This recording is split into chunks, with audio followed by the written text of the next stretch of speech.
All right, see, that's the house right there. And as you can see, what they basically did was paint it. They painted it, and they probably fixed it up a little bit, painted it dark green. They fixed the front steps. But, let me see if I can do this as you guys can see. All right, I'm in drive. So this is part of the gentrification of the neighborhood here. Used to be a predominantly black neighborhood. And you can see that house there. I house sat in it because they didn't want to leave it empty, you know, in the blocks in the hood, because it's getting gentrified. So they know, like, the family that they bought it from had it since, you know, 1910, which was the grandmother of somebody. The grandmother of somebody that was living in the house, and the problem was they were in code violations, and this is a way that some of these Masons steal people's property, and that is they selectively go with the code enforcement, and they start billing them monthly for the violations. And even once they fix the violations, and then they have to wait months for an inspector to come, so that the city can continue charging them monthly fees. You can see, I don't know if you can see that one. No, it's 3rd Avenue. But anyway, as you can see, all these old houses back here, and some of them are pretty big, where they've been redone, the houses, and put second stories on and stuff like that. But what I can say, I'm here back at my place. What I can say is the agencies and institutions seem to be working together, because I can tell you that the day that my house went to foreclosure after the bank postponed the sale theirself, at least one time while I was in foreclosure, because they were stringing me along, telling me I was going to get a loan modification, and they ultimately denied my loan modification due to what they said my electric bill was unpaid. And therefore, they had no idea whatsoever if I was even living in my house. So they couldn't give me a loan modification. But that day, I had a call, the day of the sale, what they moved the sale to, which was, I think, December 8th or something like that. You know, I love to do stuff in December when they figure people are on vacation or going to visit family for the holidays and stuff like that. Here we're coming up on the evil Shriners, where they torture children, down here on Y Street. The actual banker called me from a blocked number the morning my house was going to auction, and she wanted to basically verify whether I was at the auction or I was not at the auction. Now, why do you suppose that she did that? Well, my guess is she did it because they pulled my house from the auction. And you say, oh, there's the Shriners where they are torturing the kids in there. That's the Shriners. They built their memorial thing that they got right out here. Shriners. Shriner Hospital for Children. And let me tell you, if they have cures for cancer that they're not telling us about, why are they torturing all these children in here with tests and blood draws and sequestering them from their parents and stuff like that? Are they kidnapping the kids? Anyway, so why would they do that? I forgot what I was saying. Why would they withdraw my house from the auction? Why? Because they wanted to steal it for themselves. That's why. And they didn't want me to end up being able to get any money out of it. You see? So what they told me was, in an area that was just beginning its gentrification process, they want me to still believe that nobody bid on my house. And it was offered for auction and nobody bid on it.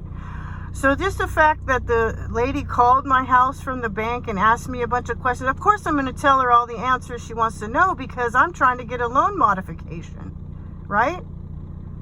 I got nothing to hide. My crisis is over. I'm able to pay the mortgage again if you would just accept my money.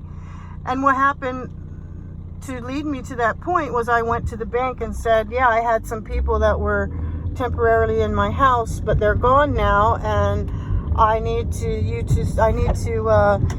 guys to help me out with some kind of a program where I can put the back money to the end of the loan, and they wouldn't do it. And so that's all. I wasn't asking for anything for free, but my crisis was over. My son had been removed from my house for no reason by the child what they call the family court here in Sacramento, which I don't even think it was a judge. I think it was an acting commissioner or something, who took my son for no reason. I was employed, but I was struggling with disability. I had just bought my house, and the judge took my son away and let him go live forced him, actually, he didn't want to go.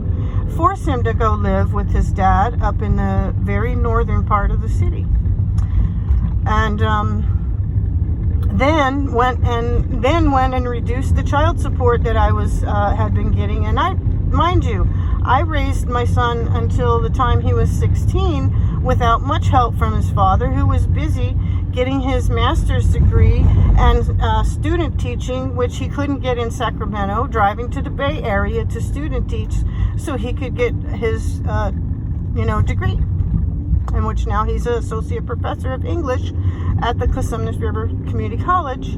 But he traumatized our son along the way by abandoning all his responsibilities for my son. So anyway, they reduced my child support, and then I was stuck with, insurance, car payments, house payment, food, everything. See? And I believe that they all colluded together. Now, I'm going to get some more information, tell you guys specifically who this person was who then did a scam after the banks went and worked with the different county agencies or whatever in their private club groups, where on the radio station for classic hip-hop, I was listening to classic hip-hop because, hip-hop came out when I was in high school, and I still like hip-hop. I liked it when it first came out, and I do a little rapping myself, but a lot of the stuff is just garbage now. It's satanic worship, satanic ritual, whatever, worship. But I still like hip-hop, so I listen to the classic hip-hop with the early stuff, the good stuff. Well, what happens? For 2 or 3 months straight, I hear nothing but an advertisement on this radio station for classic hip-hop, so obviously targeting a certain specific sector of the population. And this attorney, basically what she did was she made people feel as though she was going to help them to remedy or get some compensation for the theft of their home and the default of their mortgage by the conspirators, the controllers. And basically she convinced me that she could have stopped my auction if I just would have called her in time. Now, I don't know what kind of payment I could have made with her because I was having my money saved for paying my mortgage. But she was very convincing. And then she told me that it was a lady named Saskia Kim who had worked with the legislature in California, in Sacramento, to make the Homeowner Bill of Rights that would protects people who get tricked into not taking aggressive defense against the banks taking their property. And so what happened was she never acted upon these, and I don't know how many people she had come to her office on G Street, and I can't remember her name right now, but when I get it, I will put it associated with this video. She sat on all the cases, so I don't know how many thousands or tens of thousands of people she could have, realistically, logistically made appointments with and brought them to her office and pretended to, accept all the documentation and everything. I mean, you understand, once you lose your house and you're living in your vehicle or you're living in a tent on the sidewalk, or you're sleeping on friends' couch, you can't take all your stuff along with you. And the rate of the storage is so high here in the city, you have to put your storage way out in the boondocks. And so it's not convenient in any sort of manner. You see on the right, past this light, is a stack and pack they built for the student housing. And they have their own garage and everything in the back there. And that used to be like a government building that they knocked down to put that stuff up there behind this 7-Eleven. You see how small the 7-Eleven looks compared to that. So anyway, that attorney, I'm assuming this is how the deal went down, is that some corrupt bank official gave that lady attorney on G Street a bag and told her, go run this ad. And she went and recorded the ad. Oh, come to my office. I'm going to help you. And these criminals can't get away with stealing it. Yeah, very convincing. So how many people went to her office one at a time and brought her all the paperwork, filled out all the paperwork, gave her all the information on the phony contracts that they've made, because now we know they're phony, right?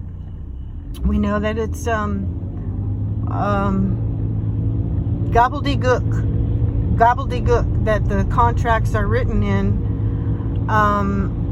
Now we know that that's true.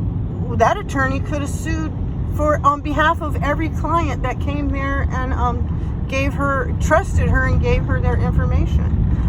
But no, she didn't do a damn thing. And because what happened, I was calling the story was Saskia Kim. We assigned your case to Saskia Kim. And, the one who helped write the legislation at the legislature. Now she's hired. We hired her because, she knows the law inside and out because she wrote the law. Oh, Saskia Kim had an accident. Yeah, she's at home. She's working from home. And, she hurt her back. There's probably not even a real person named Saskia Kim, in my guess, because the state could at one point have a CIA operative, what I'm thinking is CIA, Chuck Quackenbush. Nobody names their kid Chuck.